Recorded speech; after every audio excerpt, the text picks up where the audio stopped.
how do we help these children to have a sense of healthy pride? The praise without the specific things and skills that they did do well, it's almost like empty words and a little bit invalidating. Point out what you do love about what they did and not correcting what maybe could be wrong in your eyes. Optimize that praise so that it reinforces the type of pride that turns into confidence. Welcome to Lulu Bug's podcast for parents, where we empower you with the tools to help children become confident, resilient, and ready for life's adventures. Hosted by creator of Lulu Bug's Garden, Jil Hunter, and child psychiatrist, Dr. Karen Menotis. Well, here we are again. Welcome to our Lulu Bug's podcast for parents, where today Karen and I are going to be talking about the feeling of pride in children, the healthy feeling when a kid is just so proud of their accomplishments and they've practiced hard or they've worked hard on something and they're just really proud of what they're doing. And I'm excited to talk to you about that today. And if you also want to watch the episode on Lulu Bug's Garden about pride, it's where Sterling goes to the garden to be part of a race. Yes, and he did so much right along the way to get to the point of even being able to participate. And so that was a big effort for Sterling. And I think really what we want to hone in on with young kids during this podcast episode with parents today, which is, really how do you develop that healthy pride, the kind of pride that in kids that develops into long-term confidence and self-worth. And that's really honing in on the effort, just like Sterling, put in all that effort to train and get ready and participate, not necessarily the outcome. Maybe we can chat first about kind of what the mechanism is in the brain and some of the research that has shown how healthy pride, even in those day-to-day moments when they're approached correctly by parents and caregivers and to support their kids, how that has shown long-term effects, because it's super fascinating, actually. And I think it really helps us understand kind of it's really much more than that little moment. Each moment creates sort of if you think of an internal little library, like a book for that child to sort of file in their filing cabinet. Okay, I would love to hear from you what actually happens in the brain. Yes, absolutely. So let's talk a little bit about that. When people pair effort and mastery, meaning their effort turns into something that is an accomplishment or the sense thereof, what happens is they release a surge of a neurochemical called dopamine. We're all very familiar with dopamine. Yes. But ultimately, it's the I did it chemical. It's also involved in a lot of other processes in the brain, but in this instance, it really is the reward chemical, that feeling of satisfaction that we get when we accomplish something. And that's because of the dopamine surge that happens in the brain. And what that also does is it reinforces learning. So when you get that dopamine release, not only does it bring this sense of satisfaction, but it also reinforces the learning piece so that kids want to try again and are motivated to try again. Okay, so you just talking about this makes me think of when these little kids learn all the little stepping stones. They learn all the things.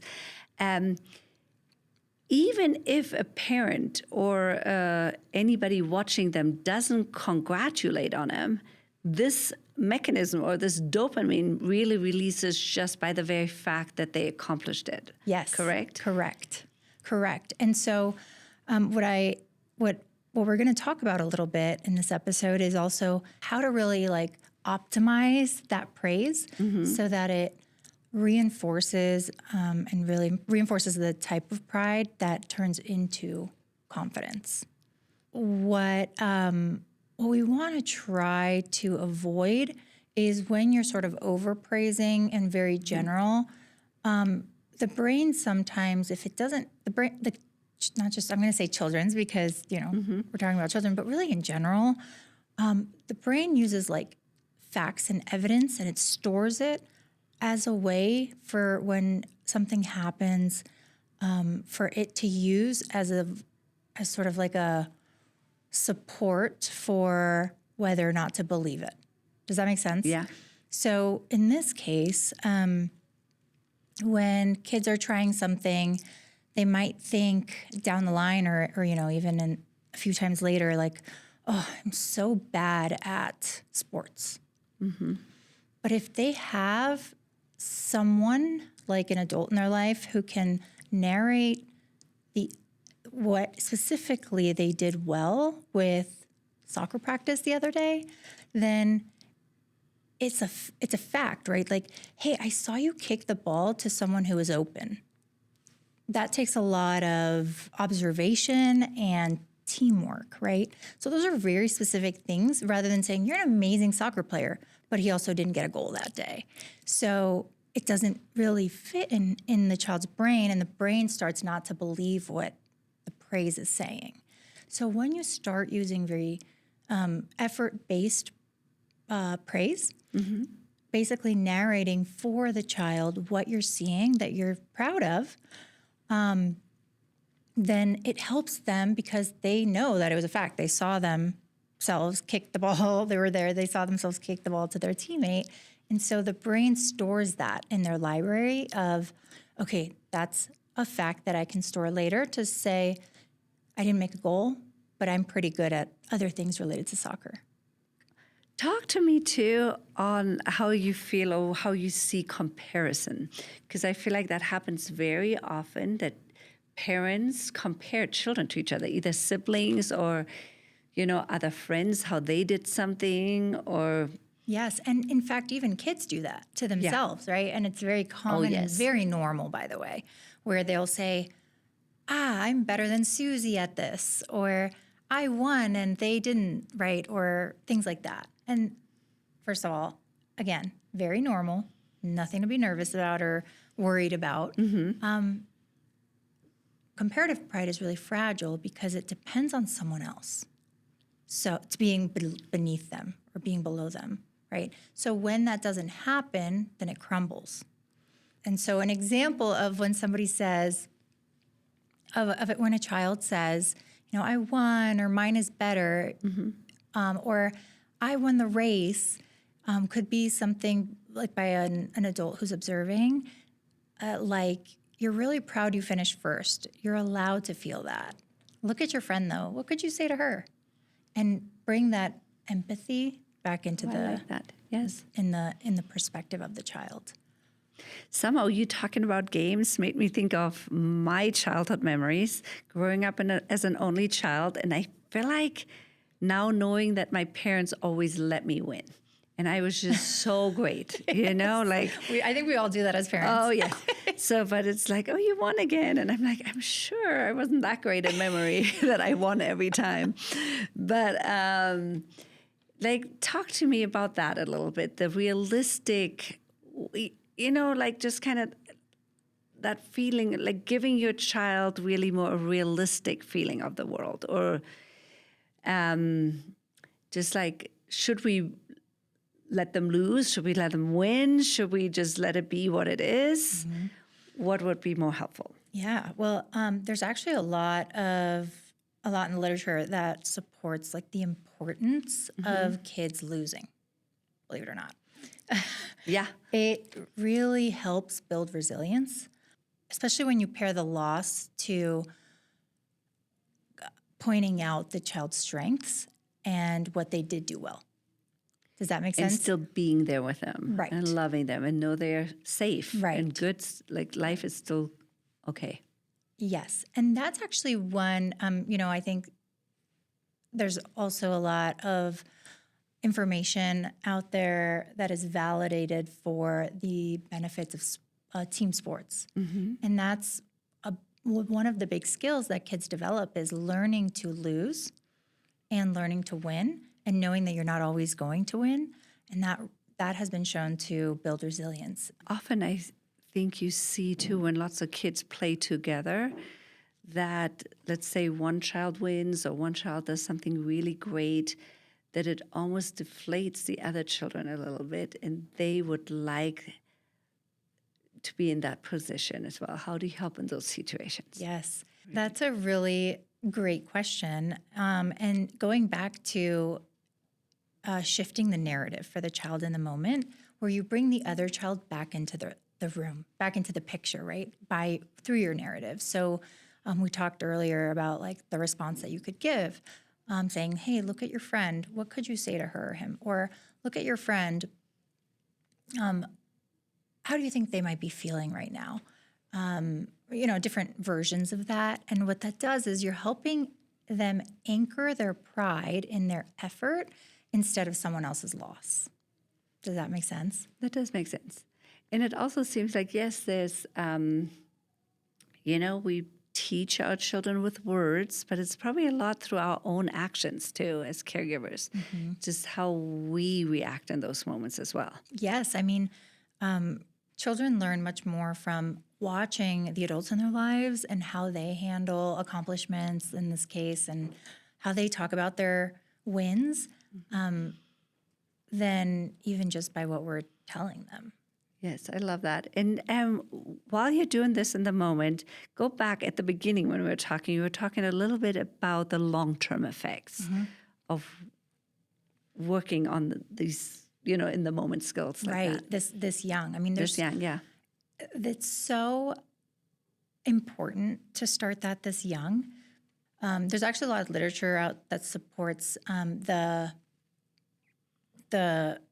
adults who have a sense of healthy pride and higher sense of self-worth as a result, their HPA axis, which essentially is the hormonal response to your brain, which is where cortisol, the stress hormones released, as well as other hormones in the body, like, your thyroid hormone and your growth hormone.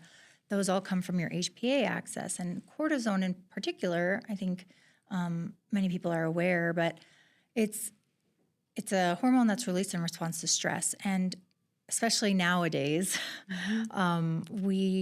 most adults actually have much higher levels of cortisol from day to day because of the stress response and, the chronic stress that many people experience in today's day and age. And so they did notice that there's a correlation between those who had reported higher sense of self and self-esteem and lower release of cortisol during failures.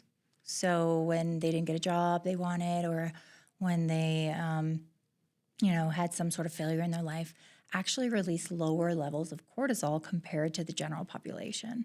And so that is, a way of stress reduction, and so in moments of distress or moments of failure. And so, again, goes back to the importance of helping kids this young start developing that compository of data, for all intents and purposes, in their brains of what things they have gained competency in and that you're proud of, and that they should be proud of, and really creating an internal sense of self-worth. And that is really, me listening, the people that are listening to our podcast right now, listening to this, is really probably what we all really want in our children, is that they have a strong self-esteem and a strong feeling of self-worth. And so I really would like you to actually back up a little more and just give, or again, I guess it would be more repeating a little bit what you said, but into our daily lives, how do we help these children to have a sense of healthy pride? Yes. So let's go step by step of maybe in the moment of what you can do. And we're going to talk about two big skills. One we've already talked about, and then I'll talk about the second one. But first, you want to make sure that in the moment, they have your undivided attention and it's very obvious, right? So put your phone down, get down to their eye level after that game. Make sure they really understand, you were there with them in that moment. So that's the first step. Then, the tool we just talked about, praise the effort. So narrate exactly what you saw And even if you're like, in the stands, and just jot them down in your notes on your phone so that you can remember the little things that maybe they wouldn't even pick up on, but really help them get better at that game. Or I'm just using the game as an example throughout the narrative that we're talking here, but it could be anything. Yeah. And so praise the data, not the person. I think it's really common for us to say, wow, you're an amazing soccer player. I'm so proud of you. You did such a great job. Is that the wrong thing to say? No. Use the narrative of narrating the steps that they did well and praising that as the reason to be proud, right? Yeah. And then the next part we haven't talked about yet, but is so important, is then when you're saying, I'm so proud of you for this, X, Y, and Z, help them notice what that feels like inside of their own body. So hand the feelings over to them. Say, you did that all by yourself. How does it feel inside your body right now? Or what's your favorite part about it? And most kids will be like, good, and walk away. And that's okay. They still had that moment to check inwardly of how they felt. Yeah. And that's the piece, right? Helping them connect their effort to that feeling of like accomplishment, of how they should feel proud. And then just remember, you're not going to do this perfectly. Like, that's okay. You can say good job. Like, that's not wrong. But just also maybe intersperse some more specific data-based, evidence-based, what I mean evidence-based is for the child, right? Yes. Evidence for the child of like, oh, I actually did do this. And so they can store that as evidence for being good at something or doing a good job at something rather than just a general statement. Yes. And are there things, so these are wonderful things we can do, and then there are things we just naturally kind of do, but are there actually also things we should really try hard to stay away from? Yes. I mean, I think you touched really well on one thing, which was comparative, right? We really want to stay. I mean, that's definitely something I would say. If it's something that, you catch yourself doing, maybe start trying to notice that. And At least being aware. Being aware. Oh, yeah, I just did that. Right. And I don't think it's malintentioned Yes. at all. I think it's very sometimes just intuitive.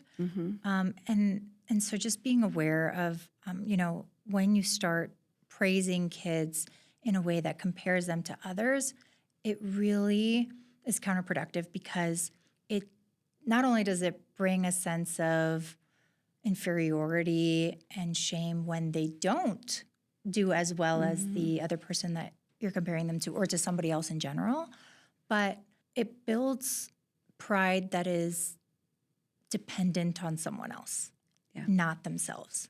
And so when someone else doesn't lose, right, or someone else is not at sort of like a loss because of something they accomplished, then they don't have that sense anymore. And that's really fragile. And so the other thing I would probably say we want to try and stay away from is just saying things like, not just overgeneralizing, but saying like things like, oh, you're a natural or you're perfect. I think that also really robs kids of the effort. And it does seem actually explain to me a little bit what happens in the brain if we do this too often, that we always tell them, oh, you're perfect, you're so amazing, you're so great, like almost overvaluing what they're doing. Well, I think one of the things that you're at risk for there is that they start to not believe what you say, right? Because, again, they don't have that internal library of facts that we've tried to build for them. And so it's kind of empty. And these are now just words that they sometimes may not believe. And so if we're just sort of laying it on thick, so to speak, of the praise without the specific things and skills that they did do well, it's almost like empty words and a little bit invalidating when they're like, I know I'm not good at this. Like, why are you saying that? You know And what I it's mean? probably almost like when they're really young, they still believe you, but then they just start realizing this is not truth. Right, right. And it almost can do the opposite effect of what we're trying to do with self-esteem over time and confidence. So in everyday life, how can we build the self-esteem? That's a great question. Let's talk about maybe a couple different examples that might be pertinent to young kids. So for example, let's say a child puts their shoes on by themselves for the first time. And maybe it was just like a lucky thing. They like shoved it in there and somehow it got in. It wasn't like this thing they had practiced. Left on the right on the left. Yes. And so in those instances, an example of how you can still, how you can instill like healthy pride in that accomplishment, whether or not that you could tell like that they had practiced it or did it exactly perfect, would be something like, instead of saying something like, hey, you're the best shoe putter honor ever. Yeah. I don't even know if that's a word. It is now. Try something like step by step narrating every step. So, wow, you unvelcroed your shoes, you wiggled your heel all the way to the front, and you pushed. You did that all by yourself. Do you see the difference there? Yes. And somehow when you're talking about that, I feel like that very often happens with art and craft projects too, because little children are so proud of what they're creating because they're creators. And I've always just enjoyed seeing their creations exactly as they are. But then very often, even in schools or something, they're told, oh, but you have to stay in the line, or you're not doing this right, or this is not correct. Talk to me about that a little bit too. Yeah, I mean, I think, and we talk about it actually a little bit in one of our drawing short stories or short videos for Lulubug's Garden. Yes. But, like you said, young children are right now in this beautiful age and phase in life. They are using their imagination. They're creating. Most kids are not yet able to write or read. And so their drawing is how they're expressing themselves. And whether that's a scribble, like that means something to them. Yes. And knowing that there's meaning in just like a scribble makes that so beautiful. And that's why I loved what you just taught us with this shoe putting on, is to point out what you do love about what they did and not correcting what maybe could be wrong in your eyes. Kind of like, oh, you have the left foot on the right again, you did it wrong again. Or to really like find these little things that are so beautiful about what they did do. Yes, emphasize the strengths and the skill that you're noticing. And then you can, if let's say they put the wrong shoe on the wrong foot, after you've given all of that praise, if you do, obviously we want them to eventually learn to put the right shoe on. Yeah. You can say, hey, maybe next time the Velcro part goes on the outside. Yeah. And then they can sort of remember that skill. Yeah. And so that's exactly it. Another sort of example that's a little bit different, and I think really points towards their internal reward is, for example, if let's say they're sharing a toy and it was unprompted, like you didn't tell them they need to share, but they shared with their friend and you noticed it. Instead of saying like, hey, good job sharing, which I feel like I say that all the time to my own child. Try something like, you saw that Leo wanted the truck and you chose to hand it to him. Look at his face. How does it feel inside your body to do that? And what a difference. I mean, it really is like a totally different feeling where it comes from, because all of a sudden you're teaching your child really to recognize those feelings and wanting to do it instead of just being told to do something and just doing it because the words told you you have to do that. Exactly. And when they start connecting the feeling of feeling proud, like healthy proud, it feels good. Right. Yes. And when they start noticing that was a result of the effort they did or a kind gesture, they are more willing to build intrinsic motivation, meaning like motivation to do that again on their own without someone having to tell them. And that seems to build self-esteem again right there too. Self-esteem, empathy, kindness. Yeah. So many skills, but yes. So Karen, because we're talking, our shows for really young kids, what does pride look like, or what can it look like in young children? Yeah, that's a great question. You know, every emotion that if we think of really young kids, it actually can look very loud and in your face, right? Well, it's probably almost that type that maybe an adult would say, oh, don't do it like that. Right. Like Yes. that's almost like obnoxious or arrogant. Yes. That is very normal. I mean, if you think about young kids, they express every emotion very loudly, like anger and sadness. Like it's all like very, very obvious. They have their emotions they wear their emotions on their sleeve. It's really hard for them to mask things generally at this age. And so a lot of times, like, you know, kids will climb up on the chair, like right in front of you. So they're right in your face and say, look at me, look what I'm doing. Look, Mom, Yeah, look. I did it. And that's okay. That's actually totally normal. I like that. I'm glad you pointed that out, because I think that happens quite often, that you maybe think they're too prideful. Like it's too much or too like much, yes. attention seeking Yes. or, but no, that's just young kids being young kids. So what I hear from you is like, to step one, so for the parents out there, the number one thing is to do, or the first thing to do would be give them your undivided attention. Like look in their eyes, be right there with them, and then praise the data, not the person. Like actually like notice what they did do well, point it out to them. Like notice that feeling connected to their accomplishment and to the effort that they did so well.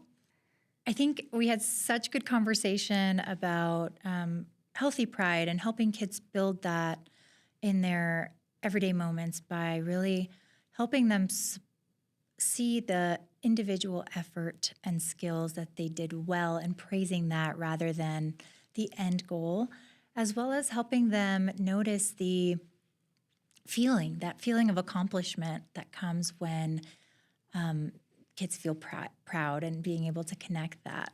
Because we know kids who get to fully own their healthy pride grow into adults who carry an internal compass, and they don't need to rely on a room to clap for them to know exactly what they're capable of.